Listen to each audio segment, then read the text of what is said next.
updated, no? So yun, nakatatlong poste na tayo.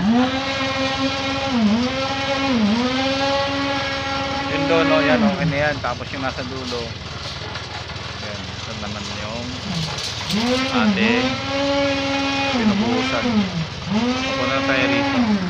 Tapos yung ating sabitan ng ating net, no? Para sa ating falling debris, yung ginagawa na nila Elmer Chani Raymond. So yan, araw ng Miyerkules, July 10, ating kaganapan, ano? So ating mga ginagawa. So yan.